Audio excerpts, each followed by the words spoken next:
Salut à tous, je ne sais pas comment présenter originalement ce podcast, j'ai l'impression de faire un petit peu toujours la même chose, mais en même temps je me dis peut-être que c'est la première fois que vous écoutez ce podcast, auquel cas je vous informe qu'on parle ici de choses qui ont un rapport avec l'hypnose, avec l'imaginaire, avec la créativité et les pratiques de recherche psychique. C'est un peu pour tous les gens qui aiment bien s'amuser à rêver. Voilà. Aujourd'hui, j'avais envie de parler avec vous de technologie au sens large, au niveau du concept, au niveau du concret, au niveau de ce que ça importe dans notre vie, des conséquences positives ou négatives que ça a dans notre vie. Par rapport à ces histoires d'auto-hypnose et d'univers fictionnel. La technologie, déjà, elle est plus que omniprésente à tous les niveaux. Là, je vous parle dans un micro qui est enregistré grâce à des 0 et des 1 qui sont stockés dans un ordinateur avec une workstation, en fait un logiciel, un programme qui me permet d'enregistrer ces podcasts et ensuite je vais les balancer sur internet, donc un réseau de partage de fichiers, d'échanges, là aussi tout ça et donc la technologie dans laquelle on baigne, dans laquelle on vit, la frontière entre technologie et non-technologie se tend à disparaître. On a une espèce organicité de plus en plus de nos outils numériques, c'est-à-dire que nos smartphones sont de plus en plus proches de notre façon de penser, de notre façon d'interagir, et en même temps ils nous influencent, notre manière de voir les choses, notre pensée, notre façon d'apprendre, notre façon de nous cultiver, notre façon d'interagir entre êtres humains. Puisqu'on a aussi des rapports qui sont plus intenses avec des gens plus éloignés. À une autre époque, ces gens-là, on n'aurait pas eu une relation... Enfin bref, on se rapproche quand même des gens et on a des interactions avec... on peut avoir des interactions quotidiennes avec des gens qu'on a vus il y a 3 ans, il y a 5 ans, il y a 6 ans, qu'on n'a jamais revus physiquement, en vrai, depuis. Mais voilà, il y a connivence, donc il y a échange. Donc on baigne évidemment dans tout ça, vous le savez, on le sait. On n'est pas là pour redire... bon, bref. Qu'est-ce que la technologie peut apporter à l'hypnose ? Qu'est-ce que la technologie peut apporter à l'auto-hypnose et à nos pratiques imaginaires, psychiques, nos expériences oniriques qu'on peut se concevoir dans la tête, que tout le monde peut se concevoir dans la tête. Je ne sais pas si vous découvrez pour ce concept pour la première fois, sachez que tout le monde peut travailler sa manière de rêver, sa manière de concevoir des choses imaginaires sans être obligé de dormir, sans être obligé de pratiquer la méditation, sans être obligé d'avoir quelconque connaissance en la matière.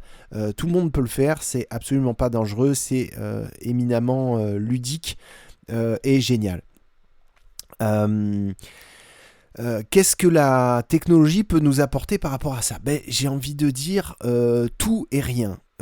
C'est-à-dire même plus rien que tout, parce qu'en fait ça peut tout à fait avoir lieu, cette exploration, ce travail, cette discipline dans laquelle on peut s'engager, n'a pas besoin de technologie fondamentalement. On peut tout à fait pratiquer l'auto-hypnose sans rien, donc pas besoin de smartphone, pas besoin de musique, pas besoin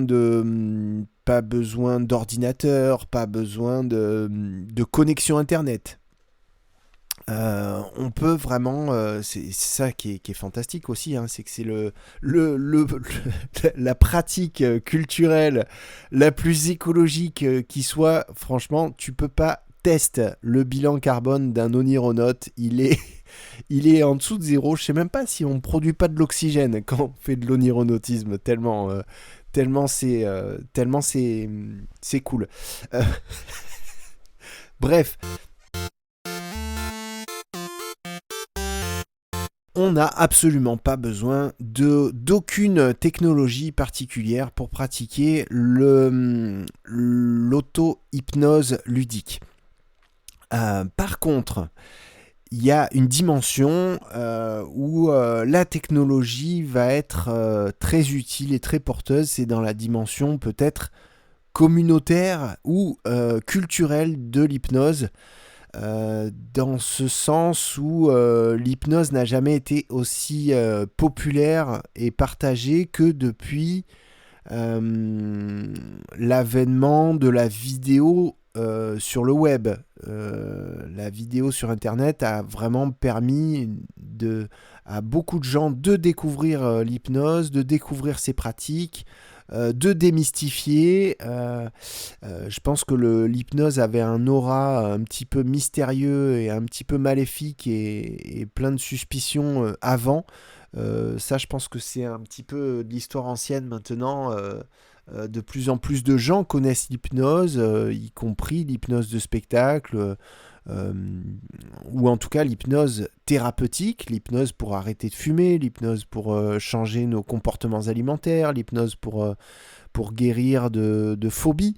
Bon, ça c'est de plus en plus connu et l'hypnose non thérapeutique aussi en profite évidemment, puisqu'on a possibilité maintenant de partager nos expériences hypnotiques, d'échanger là-dessus, de partager sur d'inventer des exercices, d'inventer des jeux oniriques, et de les partager, et puis bien sûr partager comme on le fait avec Onigate, le portail de l'hypnose fictionnelle, notre site, hein, c'est notre structure, on va dire, qui propose, c'est le podcast de l'Onironaute, donc Onigate. Eh bien on peut partager ces expériences oniriques guidées qu'on propose sur le site, où toutes nos réflexions sur ces domaines-là, sur ces thématiques-là, grâce à la technologie évidemment, grâce au site web, grâce au podcast, grâce aux réseaux sociaux, n'est-ce pas, donc à travers le groupe Facebook du podcast de l'Onironaute, que je salue au passage, et puis tout ça. Tout ce qui est plateforme, on parle beaucoup de plateforme en ce moment. Je pense aussi, bien sûr, au groupe Psychonautes, à la formation Psychonautes aussi. Là, on peut même parler de communauté Psychonautes maintenant, puisque c'est plusieurs milliers de personnes qui suivent la formation proposée par l'Arche en auto-hypnose non thérapeutique, en auto-hypnose exploratoire, avec Bruno Suras et Kevin Finel, qui, depuis fin 2018, nous propose ce programme passionnant d'auto-hypnose, qui est, d'ailleurs, c'est pas cher, hein, on peut s'abonner pour 15-20 balles par mois, mais il y a des tas de contenus gratuits aussi, et d'ailleurs, si vous ne connaissez pas ce programme, je vous en recommande l'usage. Allez faire un tour. Il y a aussi tout un tas de vidéos qui sont faites pour les débutants, entre guillemets, ou pour acquérir un petit peu les bases de l'auto-hypnose. Hein. C'est pas, bon, l'auto-hypnose, c'est pas sorcier, c'est pas un truc de fou.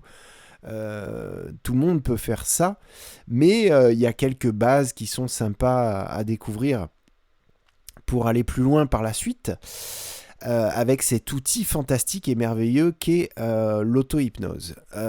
Donc voilà, la technologie, j'ai fait un petit peu une réponse de Normand, en même temps c'est bien, c'est pas bien, mais d'un côté on est sur une pratique qui n'a absolument pas besoin de technologie. Et en même temps, pour développer cette pratique, pour en parler autour de soi, pour partager autour de soi des différentes découvertes qu'on peut faire avec, Eh bien là, on a besoin de tout cet environnement technologique, de tout cet environnement numérique qui a aussi plein de bons côtés et qui nous apporte aussi plein de nouvelles choses. Euh, voilà, l'important c'est ce qu'on en fait. On revient toujours à cette douce maxime, voilà, peu importe l'outil, l'important c'est ce qu'on en fait effectivement. On peut faire des belles choses avec un marteau ou des choses horribles. Euh, ben voilà, c'est un petit peu le propre d'une technologie.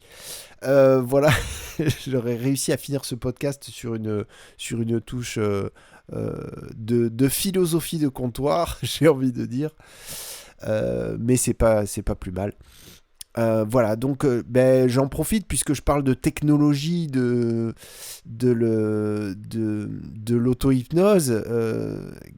C'est un petit peu une aberration là ce que je viens de dire, technologie de l'auto-hypnose, mais de technologie de ce qu'on en cause, de ce qu'on en dit, de ce qu'on en partage, pour vous recommander bien sûr d'aller nous rejoindre d'aller sur onigate.com, où vous retrouverez tout un tas d'articles que j'écris avec mes petits doigts sur mon petit clavier. Je passe du temps et j'aime beaucoup, je suis assez fier de ces articles-là, donc je serais ravi que vous m'en disiez des nouvelles de ces articles. C'est un petit peu de la même teneur que le podcast de l'Onironaute, hein, mais après c'est plus sur la forme écrite, donc je vais peut-être de manière un petit peu plus précise aborder certains thèmes sur donc onigate.com.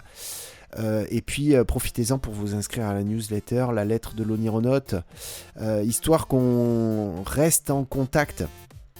Et puis bien sûr je vous donne rendez-vous sur les réseaux sociaux, sur Facebook essentiellement, Twitter on est un petit peu là aussi, si ça vous branche.